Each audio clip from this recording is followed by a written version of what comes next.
Hello everybody, good morning, welcome to the United Stands. I'm Mark Goldbridge and this is your latest Manchester United news and transfer news the morning after the night before. And what a night it was. Christmas obviously was cracking and Manchester United from 2-0 down beat Aston Villa. But we've got a lot more to talk about than that because obviously the deal with Sir Jim Radcliffe was announced by the Glazers on Christmas Eve. And today is really the first day that people can start getting back to some semblance of work. And we've had a lot of briefs over the night about what this deal is going to entail with Sir Jim Radcliffe and the Glazers. I suppose the big headline is that Sir Jim Radcliffe will stop the sacking of Ten Hag, even though his position will not be ratified officially for probably another month or so. The Glazers cannot sell Jadon Sancho, sack Erik Ten Hag, sign Guirassy without Sir Jim Radcliffe's say-so. So even though the deal isn't officially ratified yet, there is a clause in that contract which basically forbids the Glazers from doing anything like spending £50 million on a player, selling a player, signing a new contract with a player, or sacking a manager without Sir Jim Radcliffe's say-so. So effectively, Sir Jim Radcliffe at the moment is stopping Erik Ten Hag being sacked. I think last night stops it. I don't think the Glazers were looking to sack him anyway. And there's a lot to get into here because there's talk of dividends. There's talk about how that impacts the January transfer window. There's talk about directors of football. There's talk about, the future plans of the Glazers and how they could remove Sir Jim or how he could remove them. There's a lot to talk about here. And there's a lot of fantasy out there as well. Unfortunately, there is a few know-it-alls out there who think they can predict the future when they don't know the future. And that needs to be called out because it's dangerous. Because I think there's people in our fan base at the moment that are very impressionable and they're going to get spun more than a tumble dryer. And there's people making predictions about this, that and the other and they don't know what they're talking about. And they really should be called out for it. So we'll talk about that as well. I'm certainly not going to predict that. I'll tell you if it's a prediction, but I'm not going to tell you what's going to happen because the reality is we're getting very little detail at the moment. There's more to come. But what we can react to is information that is true. And it is true that Erik Ten Hag will not be sacked. That might upset a few of you this morning, but Sir Jim Radcliffe is not going to allow that. And also, I don't think the Glazers would want to do it because it will cost them money as well. So Erik Ten Hag, I believe, is in the position I want him to be in, which is staying until at least the summer while this strategic review takes place. But I just want to take a moment to talk about last night because I think that what we saw last night, thankfully, was a reaction from the players that the fans have been waiting for a very long time. I said it I loved the watch along last night. I hope you enjoyed it yourself. But I loved the fact that we came from 2-0 behind to win 3-2. I think if we'd won that game 3-0, then, it's still a great win, but it's the nature of the win that gives me more belief in these players that they might just twig and get the fact that you've got to put the fucking effort in for a full 90 minutes. And you've got to work hard when you wear that shirt. And I think they did do that in the second half. But Bruno Fernandes said what we said in the match reaction, that we've been in this position many times before where we talk about the game and we talk about, the bouncing back, and actually it's one game. I think that's so important. It really, really is. I'm just going to drop a poll into the chat as well. I want to get interactive because we need to talk about the stadium as well. But where do you stand at the moment with Ten Hag? Ten Hag in or Ten Hag out? Look, I respect the fact that there are people who are Ten Hag out. I respect the fact that you might still be Ten Hag out. As I said, the bandwagon is got the doors open at the moment and you're welcome to come back on. I just think that even if we'd lost that game, I would have been sat here saying don't sack the manager, because I just think that the problems at that football club have got nothing to do really with Erik Ten Hag. I look at those players last night. They could have sacked him if they wanted to. They're 2-0 down. Villa are a good side. We lost to West Ham at the weekend. We lost to Bournemouth in our last Premier League game. And we're on a really bad run. You lose tomorrow. You lose last night, and you're getting rid of a manager again. And it's incredible. I saw a pundit on the TV last night say, "I don't believe that players down tools for the manager." And I was like, "Well, you don't know much about Man United then, because it happened with Mourinho. It happened with Ollie at the end. They were down in tools. You could see it, and they could easily have done it with Ten Hag last night, and they didn't." And I think that, to me, exposes one very big thing, that if those players are playing for Ten Hag and Ten Hag is focused on Manchester United, which is very clearly the case, why are we where we are? And I think it goes back to what many of us understand at United. The problem at Manchester United is not the manager. It's everything above him. And what's right above him is the Glazers. So I think that, look, this strategic review has to take place. Whether it's the right people coming into the football club or not will be up for debate over the next 3 years. But you've got to take a strategic review. And what is a strategic review? It's looking at the last few years and looking at the last few months and looking at why things have gone wrong. Why have Man United taken such huge steps backwards from third in the league and winning a trophy to out of Europe, out of a top 4 race and, out of most trophies? Why has that happened? Why do we spend so much on wages? Why are we stuck with players that we can't sell?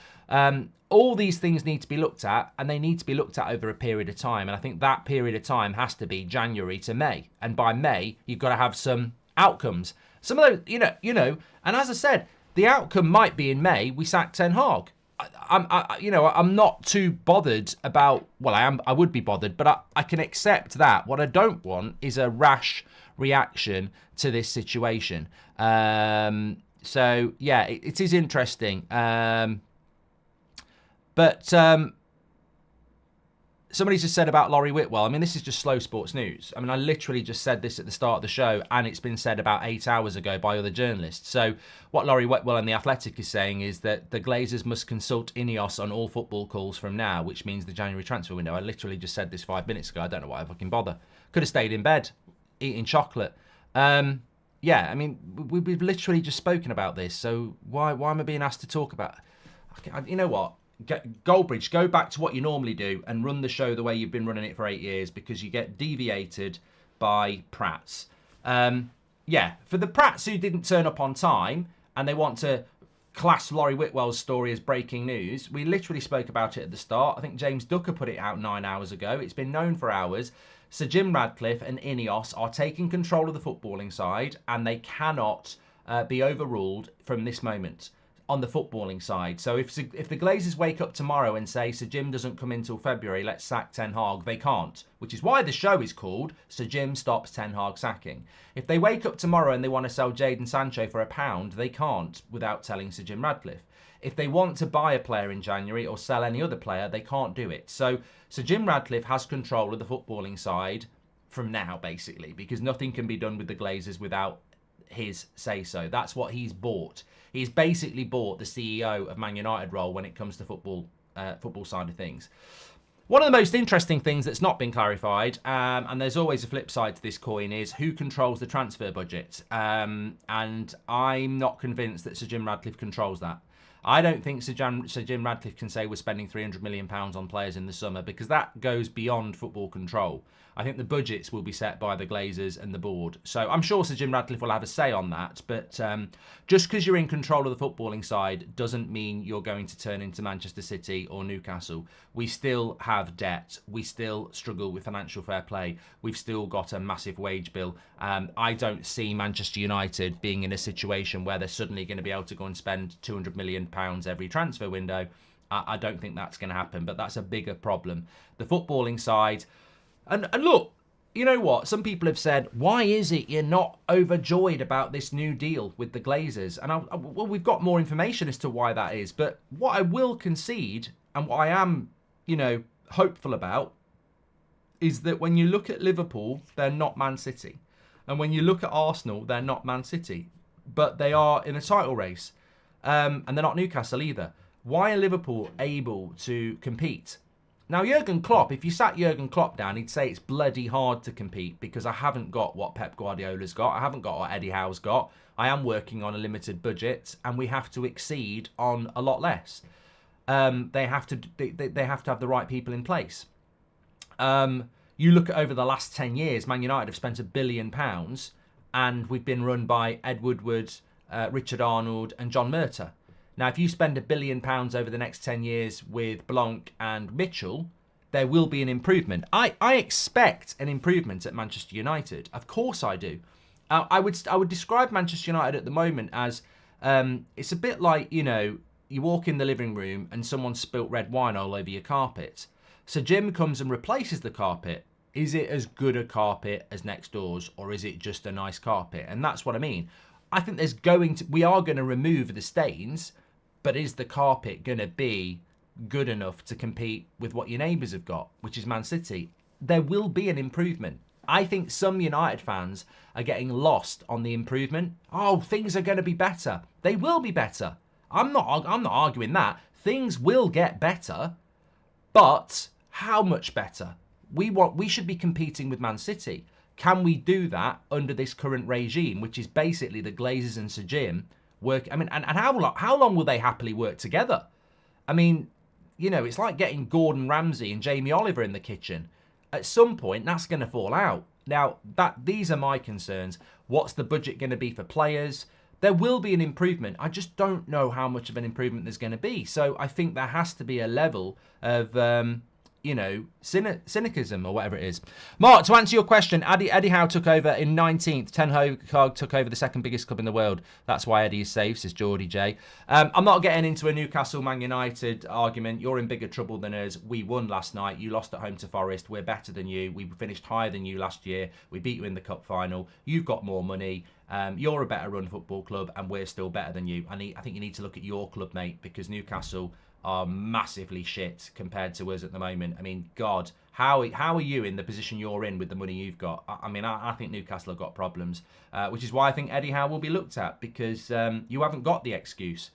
And stop talking about names. The name Man United will always be bigger than Newcastle United, but you are a better run club with more money. Why are you failing? Have much cranberry-based products this Christmas, Mark, says Matt. Yeah, I'm not talking about stuff like that.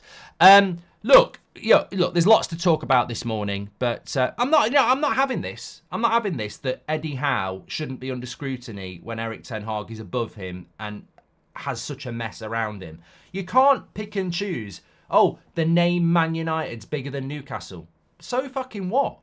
The name Man United's bigger than Man City. They're better than us. Man City didn't even exist before 2008. Newcastle are just another Man City, and they want to pretend that, oh, we're just enjoying the ride, man. Bollocks. You're not just enjoying the ride, you're minted. You're the richest club in the world. And now you're pretending that you're exceeding because Eddie Howe took you from relegation to Europe. You've got fucking loads of money. Watch what you do in Newcastle as well with your Saudi connections. You'll be loaning in half of that league. Bloody hell. Bloody hell. Anyway, back to Manchester United. So, look, Ten Hag's job is safe. 87% of you are Ten Hag in. Now, remember, on Christmas Eve, 57% of you were Ten Hag in. So that shift is massive, and I'm here for that. I'm here for that, 100%. I think this is so important that we stick with this manager until the summer. Beyond the summer, let's wait and see what happens. I believe there will be a roller coaster ride. If you want to talk about the match, my match reaction covered it last night. But I think we're on a roller coaster ride. I think we will lose games. I don't believe we will get top four. I still think that that's going to be too much for us.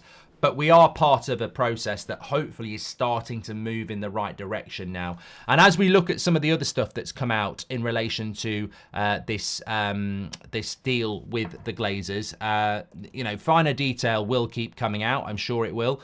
But look, I think the overarching thing here is that the Glazers are in charge. The Glazers are in charge. I was reading something on Twitter today that this is the beginning of Sir Jim Radcliffe removing the Glazers from the club. They won't like the fact that they're not getting dividends for 3 years, and therefore Sir Jim will be able to pick off the other Glazers' sisters and everything like that. I think you're massively underestimating the fact that the Glazers didn't sell to Qatar. There is this naivety amongst so-called experts that Joel and Avram will, be forced out because Sir Jim will be able to get the other siblings to sell their bit, and then they'll take control, and then he'll take control. I mean, you're talking about a family here. You're talking about family members who you think are going to stab Joel and Avram in the back to do a deal with Sir Jim. I don't see it. I don't see it at all. And in fact, I think that would be quite a dangerous thing for Sir Jim Radcliffe to do, and I'll explain to you why. But this is what my problem is. There are people out there that never wanted to entertain Qatar because they wanted a British owner. It was all about, Brexit, really. They just wanted a British local lad to own Man United. They didn't want the Qatari thing, and that's fine. But the funny thing is, they wrapped themselves up in nonsense by, making up lies in their head that this is a pathway to picking off the Glazers one by one so that they can, Sir Jim can keep buying the club. If Sir Jim is going to buy the club in its entirety, he will pick off the Glazers collectively. He'll take another 25% where they'll all take money, but he's not going to get an individual Glazer to turn his back on their own family and help him out. That's not going to happen. It won't happen. They'll work together. And also, if Sir Jim Radcliffe did try and do that, then this has come out today from the Telegraph. Sir Jim Radcliffe would be forced to sell his shares for £26 per share if the Glazers should decide on a full sale in the next 18 months. So, look, if Sir Jim Radcliffe starts going behind certain Glazers' backs to try and get the others to stab him in the back, they've got it in the next 18 months that they can force him to sell his shares so they can do a full sale. The flip side of that is that he's got a first refusal. But, you know, again, look, call it for what it is. Call this for what it is. It's a leap into the unknown. And anybody who's predicting shit needs calling out for it, because it was only 6 weeks ago that the same people were saying there'll be a pathway to a full sale. When this is announced, there'll be a pathway to a full sale, and there isn't. There is no obligation for the Glazers to sell anything else to Sir Jim Radcliffe. And he might not want to buy anything else. But we were told by certain experts that there's going to be a pathway for Sir Jim Radcliffe to buy all of the club, and 2026 was mentioned. So where's that? Doesn't exist. So let's call it out for what it is. We've got some facts, we will get more, and until we get more, you can't speculate. The bottom line is there is no pathway to full sale, and if the Glazers in the next 18 months decide they want to sell the club to Qatar for $7 billion, if Sir Jim Radcliffe matches that bid, then he can buy it. But if he doesn't, then he has to go along with it, because there is a buyout clause on his shares in the next 18 months. So, look, I think there's a lot that you would expect in a deal like this. But bottom line is, if the Glazers decide to sell, Sir Jim Radcliffe has got first refusal. But if the Glazers want to sell and Sir Jim doesn't want to match that offer, then he will be forced to sell in the next 18 months. Why would you have that? Because the situation is what I'm talking about. There is no previous relationship between the Glazers and Ineos. They are not family members and they are not friends. And if then in the next 12 months they bang heads on things that they don't agree with, like moving Old Trafford or spending $500 million in the summer, then the Glazers might just go, you know what, this ain't working for us. Qatar want the club, we're selling to Qatar, and unless you give us a massive amount of money, you're out. So, look, it could be a bumpy ride. And this is what I'm talking about. People are predicting that we're going to land in a beautiful, holiday destination where everything's going to be great. We might land in Stoke. We don't actually know. These people have never worked together, and there is no guarantee. And actually, you know what? I'll say what I said on Christmas Eve. If I was looking at Newcastle and their ownership model, and I was looking at Man United and its ownership model, and you're asking me who's going to be more successful in the next 5 years, I'll pick Newcastle every single time, because they've got very wealthy owners, they've got a very good infrastructure, and they're building to being the next Man City whilst learning from Man City's mistakes.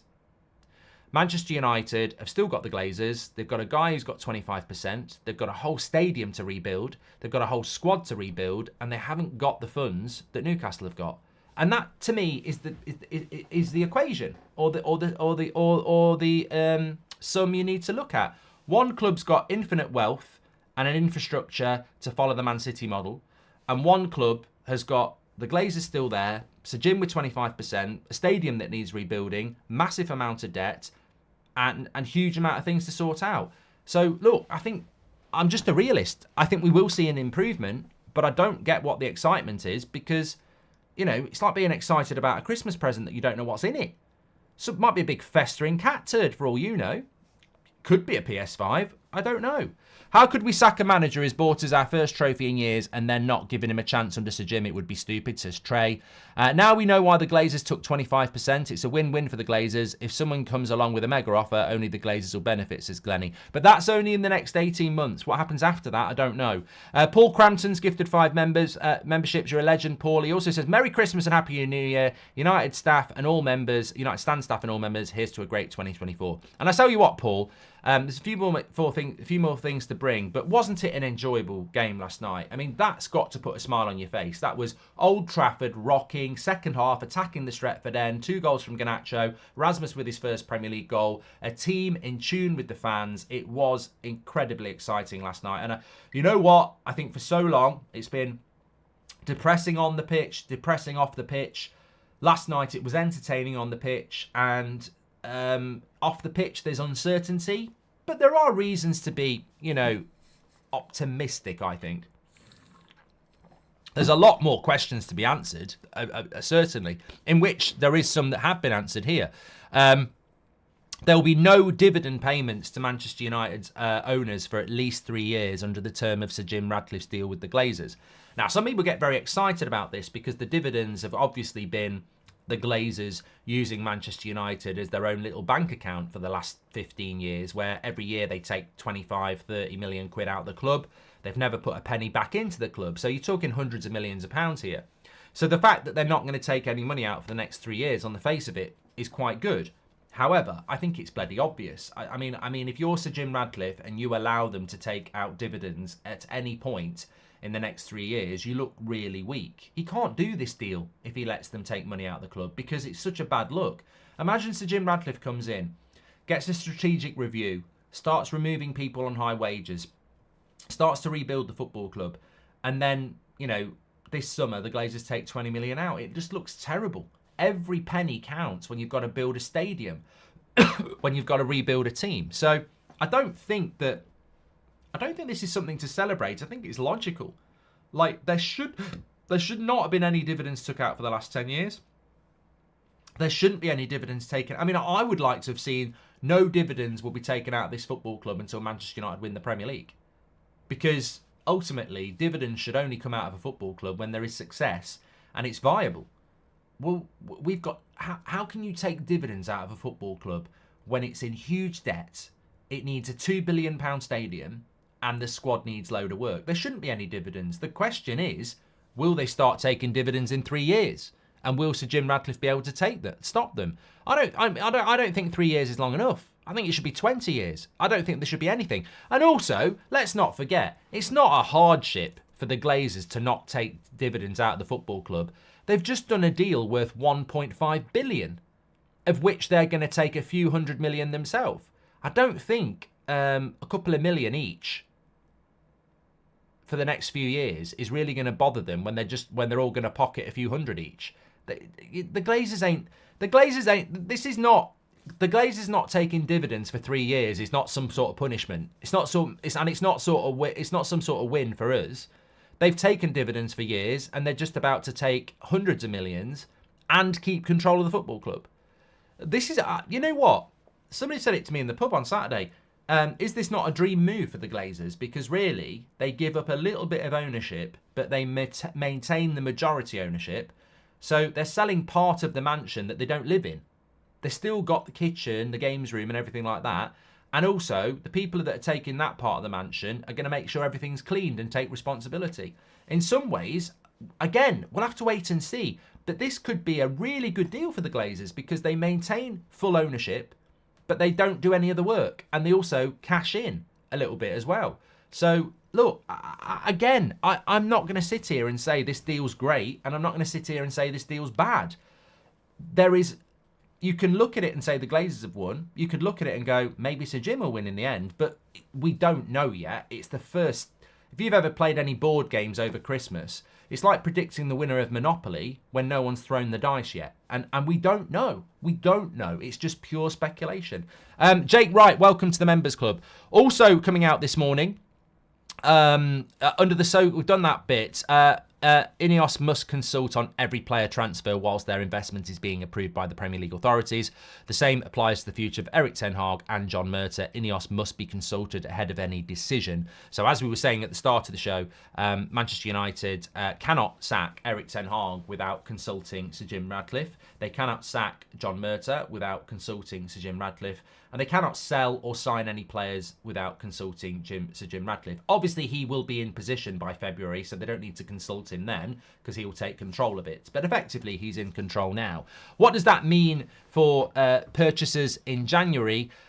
I think logically, and some of you might not like this, but I think last night represents where we are.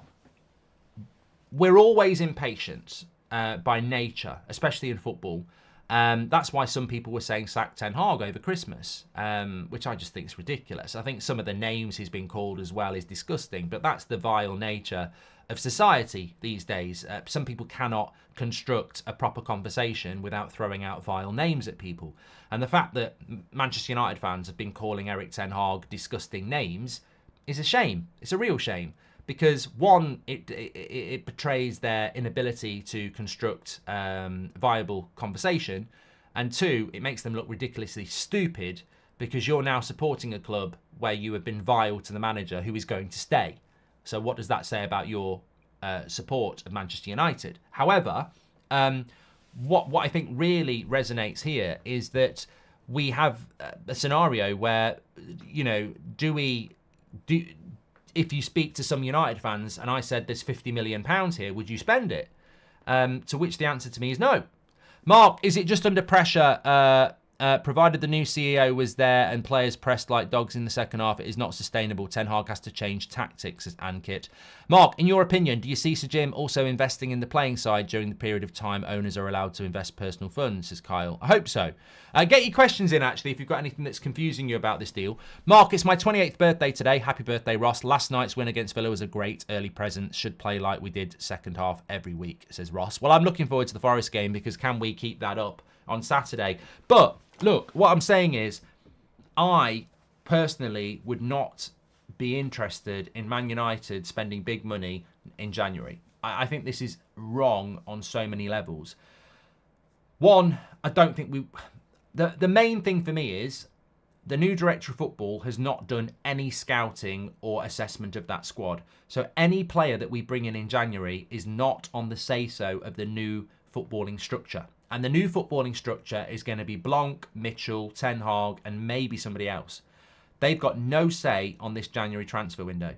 So I wouldn't spend money when money's too tight to mention at the football club. What I would be looking to do is, there's only one deal I'd do, if I could do it, and that's Todibo, who plays for Nice, who Sir Jim Radcliffe owns, so we can get a good deal there, but it's also a player that Ten Hag wanted in the summer. So revisiting a signing from the summer that might be available in January that Sir Jim Radcliffe can ratify, I would do a Todibo deal. But I'm not going to go and sign somebody that, you know, we're desperately trying to do because we're desperate. If you're going to get Werner, get him on loan. If you're going to get Malen, get him on loan. If you're going to get Guirassy, I'm worried because I don't think it's the right deal to do. I think Guirassy is in a hot vein of form at Stuttgart and nothing else. I don't think he's a sustainable player for the future of Manchester United, and I would avoid that sort of deal. And people will say, well, we need a striker in January, and I would say, for what?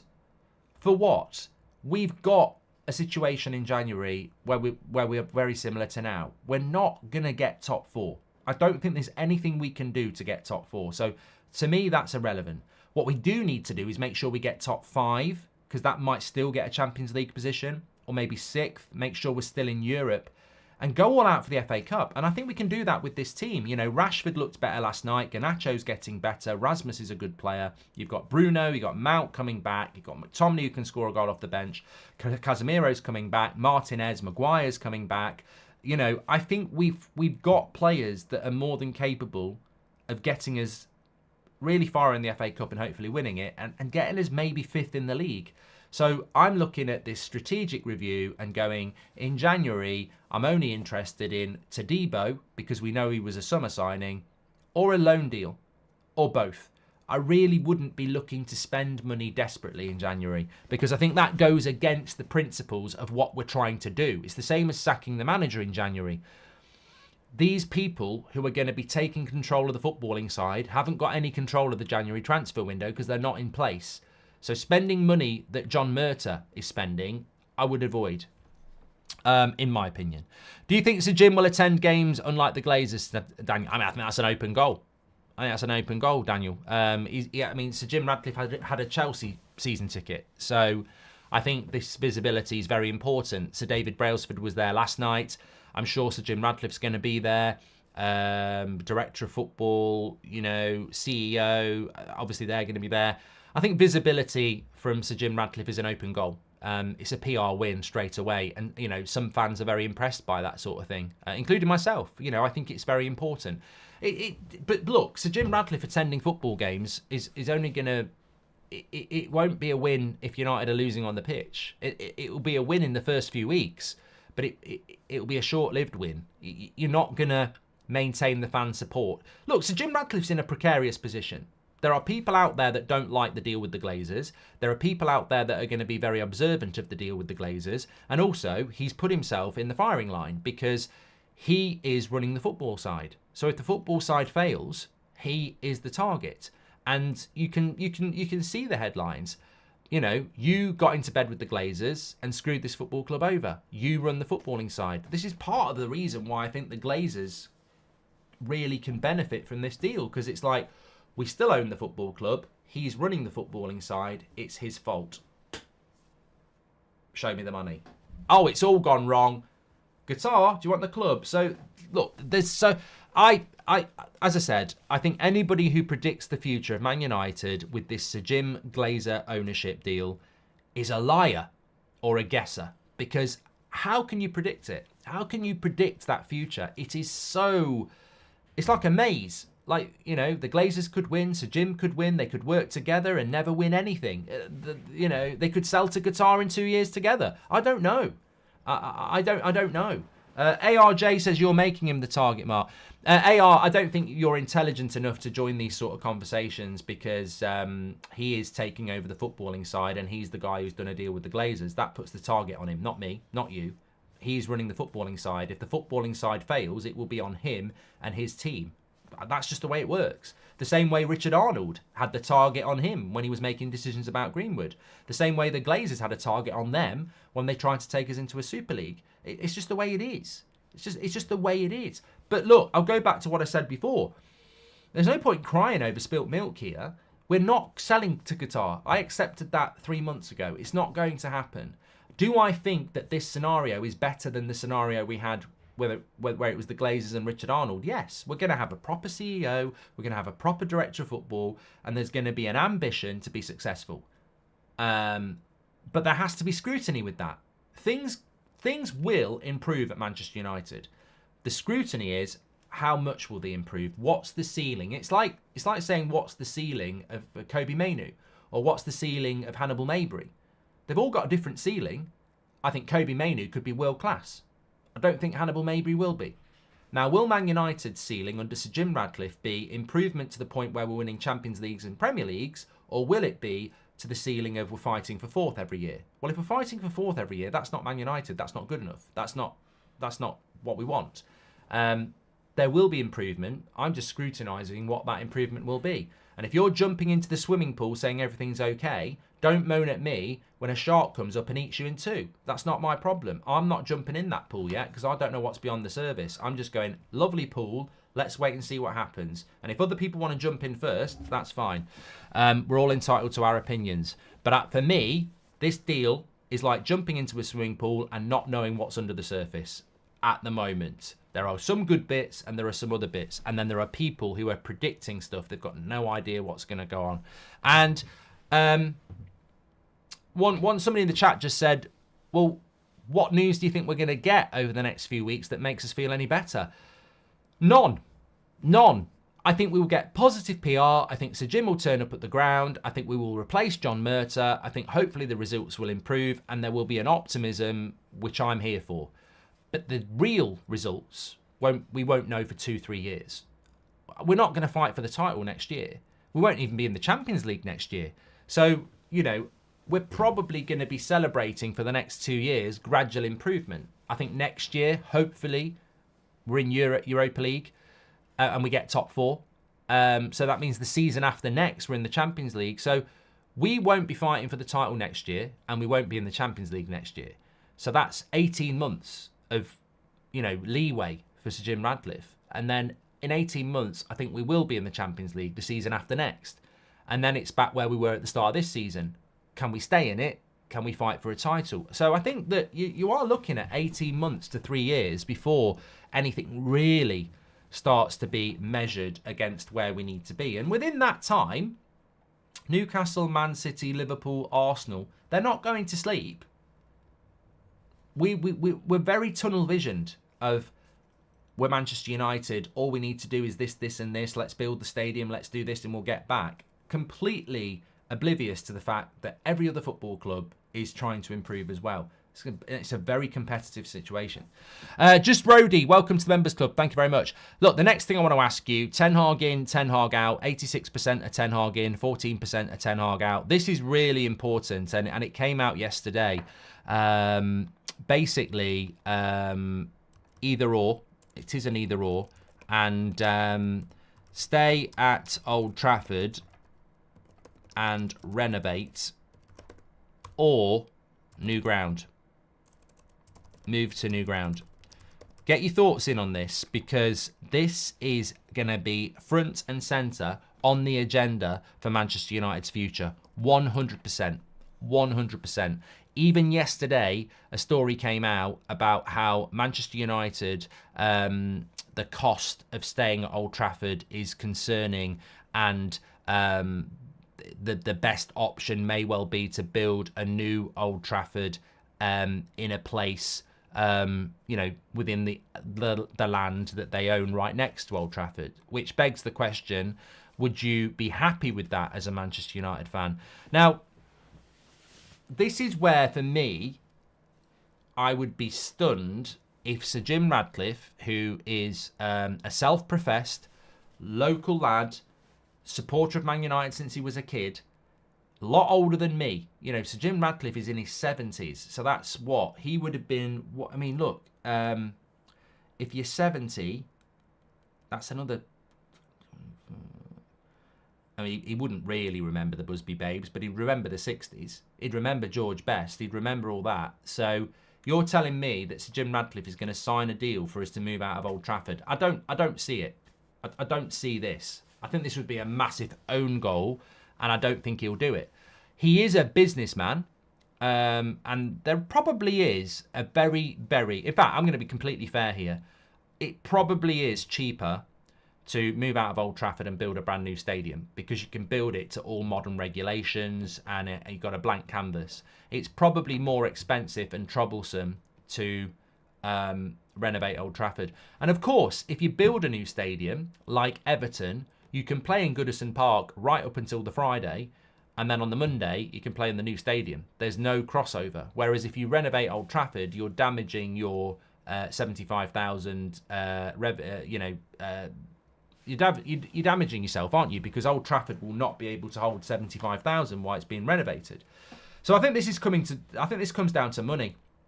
I think this is completely about money, and that's where I have to step in and say, I'm tired of this football club being obsessed with money. We've had a Glazer ownership for well over, nearly 20 years now, which has been obsessed with money, and that's not what Manchester United is. We're not about money. We're about football. If we were about money, the Super League was a great idea. But we weren't about the Super League because we're not about money. We're about what this football club is. And it goes back to the story of Manchester United. It goes back to the Busby Babes, Sir Matt Busby, Sir Bobby Charlton, George Best, Dennis Law, Sir Alex Ferguson, Brian Robson. The story is there. And that story is at Old Trafford. And if you knock a house down that's got all your memories in it and build another one in the garden, the new one hasn't got the memories. Might be on the same bit of land, but it's not Old Trafford. And to me, financially, of course, you move to a new Old Trafford. Of course you do, because it'll be cheaper, and you can keep playing in the old one, and then you move to the new one. If you renovate Old Trafford, you probably can't play there while it's being rebuilt, and it's probably going to take a long time because it's old. But some things are worth more than money, and I'm completely against moving out of Old Trafford. I think back to being 4 or 5 years of age, watching VHS videos with my granddad of the story of Man United and seeing them old grey black and white footage of Old Trafford, and then you visit it now and you know it's the same place. It's been renovated, but you know it's the same place. It's the soul of this football club. I'd be dead against this. I might be in the minority, and I don't really care. It's like voting for whatever political party you want to vote for. It's up to you, and I'm not going to criticise you. It's a personal thing. I don't care if 95% want a new stadium and to move away from Old Trafford. I don't care if 99%. I'll always be in the one. I'm not It would be I'd be a disgrace. It'd be a disgrace to leave Old Trafford, in my opinion. And what would worry me about that is I'd be worried about anybody that signed that off in the football club, because I don't understand why they wouldn't have the mentality that I've just explained there. It's Old Trafford. And you know what? I'm sure most of you've been to Old Trafford. And if you haven't, you need to do it, because every time I walk up those steps and you get the first glimpse of the pitch, it doesn't matter whether it's a home game against Crystal Palace, you're still grabbed by the theatre and the knowledge that that ground is the same ground with the same stadium that had Sir Bobby Charlton running on it. It's a museum of football, and it should be a listed building. You know, I don't know whether you can do that with football grounds, but it should be a listed building and it should be protected. A top new ground at the level of Spurs is what we truly need. An 85,000 seat multi-purpose stadium, practical as long as Old Trafford is moved on from respectively, says Colin. It may be practical, Colin, but I look at Arsenal. Highbury was their ground, not the Emirates. I've seen it. Same with Main Road and the Etihad. It's a lot of people like it. I'm not going to dismiss people who want to do it, but once you've done it, it's not Old Trafford anymore. It's not. It's a new stadium, and it's not Old Trafford. I think that like NN, it will just become a soulless stadium with no history in it, and I think it'd be a massive mistake. I wouldn't be surprised if they do it. I wouldn't be surprised if they do move on from Old Trafford, but I think Man United's more than money. It's the only thing that's kept us alive for the last 10 years, the name Manchester United. But it's not about not wanting to move forward, Stevie. It's about we can't pick and choose when our past is important. We can't say we don't want the Super League because the European Cup is, players died to blame the European Cup for this club, and then say, fuck Old Trafford and all the memories, let's get a new stadium. Like, you can't pick and choose your history. It's like, we either are our history or we're not. And I think turning your back on Old Trafford is turning back on what we're all about. But that's just my personal opinion. 76% of you would stay and renovate. 24% of you would move to a new ground. Interesting. ADB says, what would you know about Old Trafford? Oh, hilarious, mate. Hilarious. Is that because I'm a Forest fan from Nottingham, is it? Is that the joke? Oh, hilarious. You've sat me down. Oh, you know what? You should be Prime Minister. You're absolutely hilarious, mate. Brilliant. Get yourself on YouTube. You'll see multiple videos of me at Old Trafford. Multiple. So, you know what? It always makes me laugh on Christmas Day when you see people going, he's a Forest fan. He's not even a real Man United fan. And I think, oh my God, how to live a life of being, identifiably thick. You think you know my life and you spread bullshit. You are absolutely putting a signpost up that you are a terminal prat. Like a terminal. What would he know about Old Trafford, Forest fan? Oh yeah, I've supported Man United all my life and I've probably been to Old Trafford more than you. So, fact. You can believe the lies all you like. I find it funny. But fact, there's videos of me inside Old Trafford with the United stand. And I went loads before I did that as well. So, in fact, my first game was 1989. So, keep identifying yourself as a prat, because that's all you've got, isn't it? Bullshit lies. Anyway, back to reality. Martin says, for me at 56, I don't want to move. All new stadiums look the same, but for the younger generation, it might not be so important. Look, the best example I can say about moving stadium is that I'm furious that Everton are moving to a new stadium. I'm furious. And I'm not an Everton fan. I love Goodison Park. And when Goodison Park shuts down and Everton move to a new stadium, I'll be sad. And I'm not an Everton fan. But I'll be so sad when we don't play at Goodison Park every year and they go to a new stadium. And then their new stadium will probably look great. It will probably look great. Just the same as Spurs. But I love Goodison Park. I love it. And it's what Everton is. And when Everton go to their new stadium, it's not Goodison Park. But there we go. Let me get rid of Ed. There we go. I think there's a few people waking up this morning. Christmas is over. They got socks for Christmas. And, you know, they're living sad little lives and they're trying to take it out on people. You know, take a look in the mirror and go and start doing things that make you happy and make your own life better instead of taking shots at other people, because you're coming across as really bitter, Ed. Really, really bitter. White Hart Lane gone was a very sad moment, but Tottenham Stadium is majestic. Nostalgia is the problem, says Pan. The Spurs ground's great, but I still think it's very similar to the Emirates. It's an amazing bit of technology and it's an amazing stadium. It is, but it's still very soulless. With the limited funds, just patch up the stadium, make it respectable. I'd prefer playing Champions League football and winning leagues, says Sticks. Thank you very much for your super chat. Get a Rasmus shirt now as well after last night, says Duckbury. Oh, I'm so pleased. I'm so pleased for Rasmus scoring that goal last night. It's absolutely massive for him and his confidence and the team. You know, it was written in the stars, I think. It really, really was.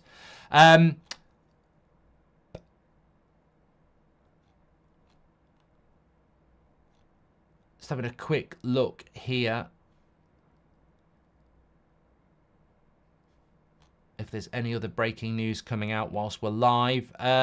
Plans for today. I mean, look, I know a lot of you might be back at work, but it's still that period in between Christmas and New Year. So I'll certainly still be down in a few drinks and chocolate and stuff today, watching a few films. But we will have a 2 o'clock show for you, and it's not an 8 o'clock show tonight because I'm doing Man City at Everton. Come on, Everton. Talk about Goodison Park. We'll be watching that tonight. But the evening show will probably be about 7:30 tonight, just to let you know. But yeah, look, on the sale itself, I think we just have to wait and see. I think it's going to be a long wait to see how things pan out. I think the main thing is that we're just going to have to be patient again, aren't we? And I think predicting the future is a dangerous thing. The thing that pissed me off the most on Christmas Eve was not really the announcement of the deal. The thing that pissed me off the most was the fact that certain people, Glazer mouthpieces, whatever you want to call them, 6 weeks ago were saying, yeah, there'll be a pathway to a full sale. It'll be written into the deal that there's a pathway to full sale. And there isn't. There isn't, and there wasn't. And that was the thing that I was... Basically, if I'd have seen on Christmas Eve that this 25% deal will be a 50% deal in 2025 and a 100% deal in 2026, I'd have said, you know what? This is interesting. But we didn't. We didn't get that. And that's why I'm a skeptic about this deal, because we keep getting told things and then it doesn't get delivered. So... And we've been told a lot of things by the Glazers over the last 10 years that haven't been delivered. And the Glazers still own the football club. I'm not saying that we can't be successful. And hopefully we can. But there seems to be a lot of United fans that are trusting this deal. And I feel that they might be setting themselves up for a fall. Because ultimately the Glazers are still involved. I think we just have to wait and see. And scrutinise. Because there's a lot of trust that needs to be rebuilt from the people at the top of this football club. Certainly. Thanks everyone for tuning in. Dan says, you clearly don't understand the way the stock market sales work, not the way you want it to. I do, Dan, and you clearly are trying to put it out there that you know better than everybody else. And the reality is there is no pathway to a full sale. People keep hiding behind the fact that you can't announce that because it impacts on the shares. That's not the case. That's not the case. There is no pathway to a full sale at the moment. There are break clauses in this deal. So Jim could end up selling the club completely in 18 months. They could still sell to Qatar in 18 months. He could be bought out and a sale could happen. There is so much uncertainty. And I'm not saying that there isn't a pathway to a full sale, Dan. Of course there is. But it's not written in the stars. It's not written in contract. And you can't say to me, Dan, that Qatar won't buy the club in 18 months either. Because anything's possible. All we've got is a 25% purchase of the club and somebody who's going to take control of the footballing side. And I think that's going to be a positive. But I've seen people on social media, we're back. Man United are back. And I'm like, we're back where? Where are we back? Are we back fighting for fourth? Are we back finishing second, 30 points behind Man City? Are we back winning the Europa League? Are we back winning the treble? Where are we back to? And that's where you need to, and that's where I think it's most important. It's like, where are we back? Back where? I think we're going to improve, but to what point? I suppose the simple thing is, what's the ceiling under Sir Jim Radcliffe? Is the ceiling 4th place? Is the ceiling winning the Europa League? Is the ceiling winning the Premier League? Well, if it's not winning the Premier League, I'm not interested in the ceiling. I don't want to win the Europa League again. I don't want to finish 4th again. We're Manchester United. We need to be winning the Premier League, and that's the expectation that he will set. Can he achieve it in this situation? I certainly think he could achieve it better if he was 100% in charge. And I think people are falling out about this, but bottom line, if Sir Jim Radcliffe was 100% in charge, I'd be a lot more optimistic. What worries me is he's not. What worries me is that there's still shareholders and there's still the Glazers, and that is a concern. But we will see, and I'm sure there's going to be some more positive stuff coming out. And we need desperately to improve the CEO, the director of football, and that will happen. And we need desperately to have a proper strategic review. The achievement is consistent progression, says Tom. Yes. Thanks everyone for watching. Take care. Smash a like on the video, and I'll speak to you all in a bit.